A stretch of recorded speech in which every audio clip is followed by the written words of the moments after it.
Hello and welcome to MF Corner. I'm Sumaira Abidi. On the show today, we take the understanding of international funds further by learning about the major US indices with Prableen Bajpai, founder of FinFix Research Analytics.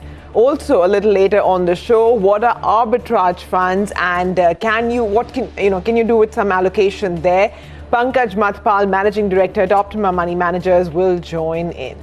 Okay, so let's start with an offbeat topic first. A lot of you might be wondering why we're talking about US indices. Well, they're used by Indian mutual funds as, either benchmarks or to track it. So it's only fair that investors understand the composition of these, indices. And let me begin by admitting that, I was surprised when Prableen told me that there were about 5,000 US indices because like most of you, I too have dealt with only just a clutch of the most important ones, like which we see regularly, and the ones that really matter to us, S&P, there's NASDAQ, which is a tech index, there's a grand old index Dow.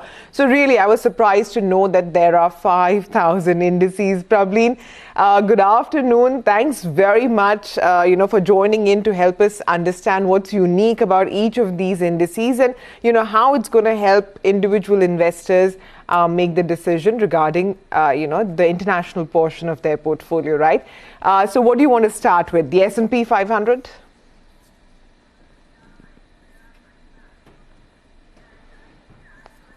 The major indices which are followed by the Indian mutual funds. So if we're just looking at the US market, Sumaira, the NASDAQ Composite, S&P 500 and Dow Jones are the three best known indices. But when it comes to Indian mutual funds, using US indices as a benchmark or for tracking, we look at 5 of them. So the first one is S&P 500. So this was created, in the 1950s, and it's the first market cap weighted index. Now this is purely a composition of US stocks. It has no international holdings in it, and it represents about 80% of the US market cap. With about 75% allocation in the top 5 sectors currently, and about 28% in the top 10 holdings is there in S&P 500. And Sumaira, here, along with telling the indices, I'll also mention which mutual fund is tracking and or is benchmarked against it. So the ICICI Prudential US Blue Chip Fund and Nippon India US Equity Opportunity Fund, both of these are benchmarked against the S&P 500. And both of these funds, Sumaira, they have their own brokerages in the US, and the Indian mutual fund managers, they, create a portfolio of stocks to manage for these funds, and these are benchmarked against S&P 500. And then one passive fund which is tracking S&P 500 is the Motilal Oswal S&P 500. And also the just newly launched the NFO, the ongoing NFO, SBI US Equity FOF. So that's about S&P 500. And I like to talk about the inclusion of Tesla in it. Probably I'll just come to it later, Sumaira. Okay, go ahead if you want.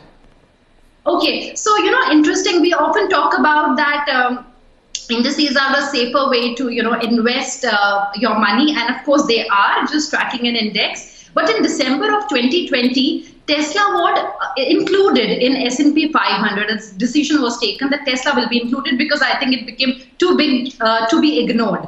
But the resultant was that, of course, the market cap of Tesla, it shot up by about 40 billion and the stock surged by 8% on the news. But this actually resulted in forcing passive fund managers to buy about 50 billion of Tesla shares because now it's part of an index. So, this is how decisions of inclusion sometimes in an index play out. And also now, it's added at a very high valuation. The stock has zoomed over 700%. So while an active fund manager has his discretion, whether he wants to include or at what percentage, the passive fund managers didn't really have a choice here. So this is one point I wanted to mention here. Absolutely. The next index, Sumaira, I want to talk about is the Russell 3000.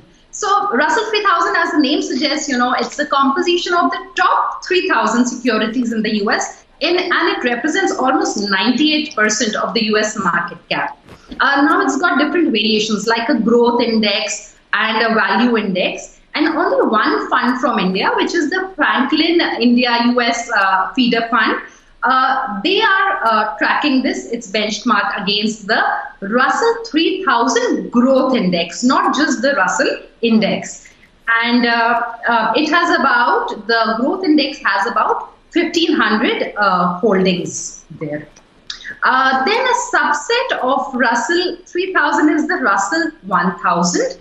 This is interesting because this also represents about 92% of the US market cap. And this is tracked, the different version of it against Sumaira. It's got a growth version, it's got a value version, then it's also called the equal weighted tech version. So these three are actually used by Indian mutual funds. The first one being the DSP US Flexible Equity Fund, which is using Russell 1000 as its benchmark. And the Edelweiss US Technology Fund, which is a FOF, investing through the JP Morgan Fund, uses the Equal Weight Technology Index. Now, the Equal Weight Index, Sumaira, I'll just, for the benefit of our viewers, here how it's constructed is that, they give an equal weightage to all the sectors, and then within those sectors, they give an equal weightage to the stock holdings. So it's not that, a couple of stocks is actually dominating the index. And it's just about 10%, the top 10 holdings in this index. And Edelweiss Value Offshore Equity Fund is tracking the Russell 1000 Value Index Fund. And now I'll move on to NASDAQ 100. So one of the most talked about indices.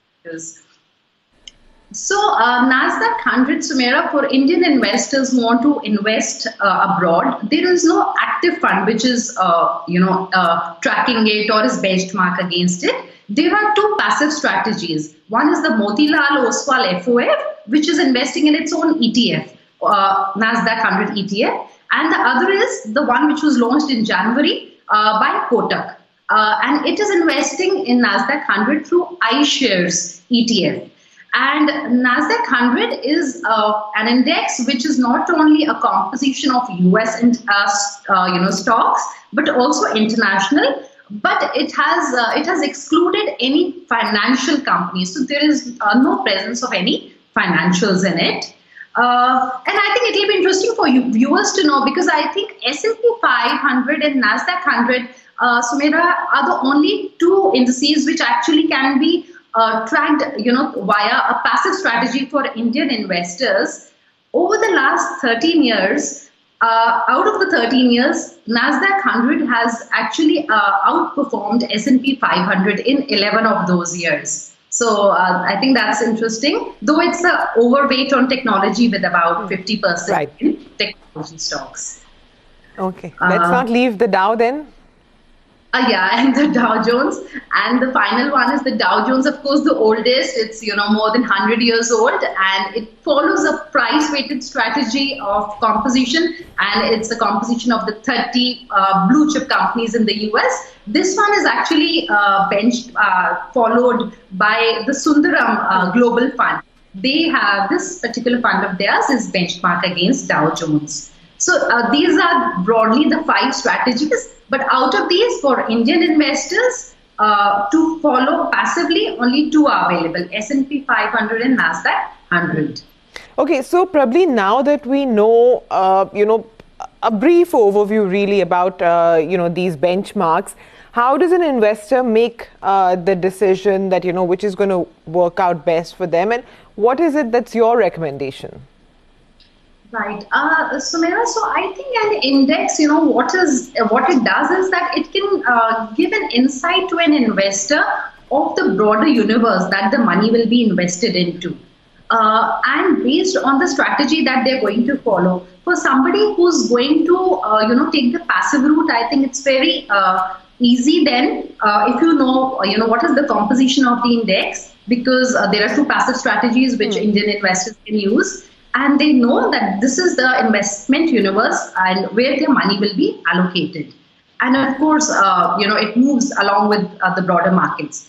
And otherwise, for investors to have a portfolio, knowing that what is going to be the benchmark or the index that is used, is again important, because sometimes we think that S&P 500 is, let's say, not tech heavy. But currently, across these indices, Sumaira, that I've mentioned, whether it is S&P 500 or Russell 3000 or Russell 1000 or NASDAQ 100, the top 5 holdings are actually the same. It is Apple, it is Microsoft, it is Facebook, it is Alphabet, Amazon. Right. So I think knowing, the composition can actually make them understand whether their money is being diversified, what is the concentration risk in their portfolios. So what do you recommend, Prableen, in terms of funds? So I would say that for somebody who's, entering the international markets or taking exposure, Sumaira, for the first time and wants to go with a, simple, less hassle, let's say, and low cost strategy, just tracking S&P 500 or NASDAQ 100 can be a decent strategy.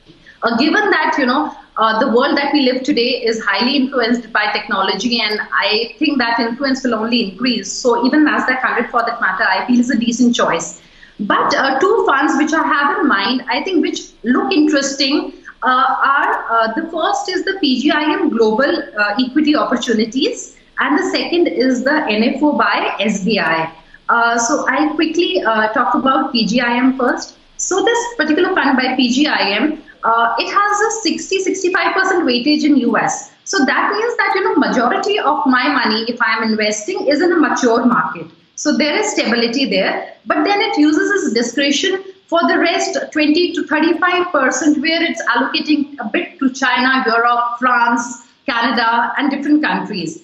And the composition, the top 10, 15 stocks that we see is very different. It's got stocks like Ferrari, it's got Louis Vuitton. And so it's a different composition. And this particular fund I found interesting. And the second one is the SBI International Access, which is the US equity fund. This one is going to invest through Amundi US Pioneer Fund. And again, 80% of the money will be in the US and about 20% globally. And these 2 funds, Sumaira, come with the advantage that we are actually diversifying in the true sense, because SBI or let's say PGIM are only a vehicle to take our money and put in a master fund there. And the master funds there, which is the Jennison fund for PGIM and here the Amundi fund, they are decades old, and they are individually launching. Probably, I take your point, but we're now, totally running out of time. So I take your point that, check the pedigree as with every other fund. But thanks very much. This topic was offbeat, but very, very interesting. All right, let's take a break now. Up next, we're going to talk about arbitrage funds with Pankaj Matpal of Optima Money Managers. Stay tuned.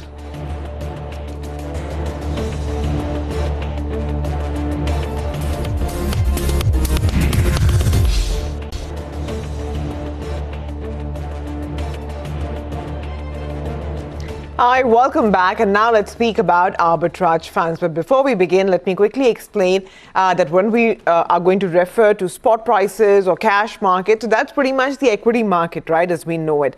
The derivatives or the F&O market that we'll be talking about is the futures market, where the securities will be deriving their value from, the underlying being the equity shares itself, right? And that is the future, what we call the Vaida Bazaar in Hindi, right? Now, in March last year, arbitrage funds saw a big drop when the spread or the difference between the cash and the futures prices of the shares turned negative, leading to losses in schemes. Now, this has come as a big shock, really, because, it's something which hadn't been seen in 10 years, and also because generally the futures market trades at a bit of a premium. So the higher the difference between the cash and the futures, the higher the returns generated in the arb trade. And naturally, the lower or negative spreads will imply that there are losses. So naturally, a bull market or a market that's doing well would make the most sense to be an investor in arbitrage funds. And now we we know that the Nifty has doubled since the COVID-19 lows hit in March last year. It's been almost a year since then. So is there a case for investing in arbitrage funds? Again, Pankaj Matpal of Optima Money Managers joins in to explain the current positioning of arbitrage funds and how much sense they make in a person's portfolio. Pankaj, good afternoon. First, for a lot of our viewers who may not be familiar with the concept of arbitrage funds, perhaps a quick explainer on just how they work. Yeah, thank you very much, Sumaira. Though you explained in brief, but I'll tell you, see what happens usually when we talk about the stock market. The idea is that we buy stocks, hold them for long and make profit. Second thing, investors also do trading in stock market where they buy something based on the news, maybe the price is down and tomorrow or same day also on the basis of some news, maybe the price goes up, they make profit out of that. But that is very, very risky because you never know that what your expectation and whether you will be able to meet your objective. But the other way of making money in stock market, if say the stock is available at different prices in two different markets, and you buy in one market and sell in another market, by this trade you make some profit. So in this arbitrage funds, this strategy is applied, where fund managers, they buy stock in spot market or cash market and sell it in the future market. So in derivative market as a future trade. So in this case, because they price difference and they make profit out of it. Now, say for example, in spot market, you're buying a share for 1,000 rupees and in future market, you are selling it say for 1,025. Now, there is an expiry in spot market because you pay cash, you buy stocks, but in future market, in derivative market, there is an expiry of your trade. So on the day of expiry, the price of your share in the spot market as well as that of derivative will be same. Now, in this case, when you see the same price, for example, the price is 1,100. We took the example of 1,000 rupees. So say on the day of expiry, the price is 1,100. So because you have bought a share at say 1,000 rupees, where you are seeing the profit, say price is say we are buying 1,000 rupees and that is 1,100 rupees. So if I have bought share 1,000 and the price is 1,100, I'm making profit. But because in derivative, I have bought it at a higher price, I have sold at a higher price and I'm buying it now. So in this case, my net profit is 25 rupees. So in this way, means at one market you are buying, another market you are selling it. So you make a profit. But what happens, you said that we experienced a loss or negative returns in the month of March. Yeah. Now what happens, we see the spread. In this spread only we make profit. Whether the price in the spot market is high or in the derivative market it is high, but there should be a difference in price. But when there is a free fall, because in March, the example you took, that time because of this COVID-19, that panic, that there is a free fall in the market. And same thing we saw in 2008 as well. That time also, these arbitrage funds delivered negative returns because the spread was negative. So still I'll say this arbitrage is the least risky funds if I talk about the equity investment. But if something like this happens when there is a free fall in the market, that time we can see some negative returns, but that is temporary because one thing in arbitrage, when you invest, it is not for long term. You are basically parking your money for short term. So if you're parking your money, say 6 months, 1 year, something like this, and for a week or 2 weeks, something you see the negative returns in the market, and you stay invested for 6 months, 1 year, there are fair chances that your returns will be positive, which you can see now as well. If we see last 1 year return in arbitrage fund, these are around little more than 4%. If you see the average returns of all the schemes, it is little higher than 4%. So that negative returns, what we were discussing, that is temporary. It may happen sometime. I'm not saying that it's not impossible, but still I'll say that it's the least risky to invest in equity through arbitrage. But again, you cannot expect the returns of equity mutual funds or equity market what we expect when we invest for long term. In arbitrage, we are taking the only benefit of price difference. Got it. Pankaj, we have to thank you here. Unfortunately, we don't have the time to, discuss this in greater detail, but we promise to get you back at a later date and talk about arbitrage funds once more. Thanks very much for explaining. So that's how arbitrage funds work, but the promise that, whether they're suitable or not for the current market, we'll take that up soon. With that, we'll wind down on MF Corner. Do stay tuned. Closing bell is up next.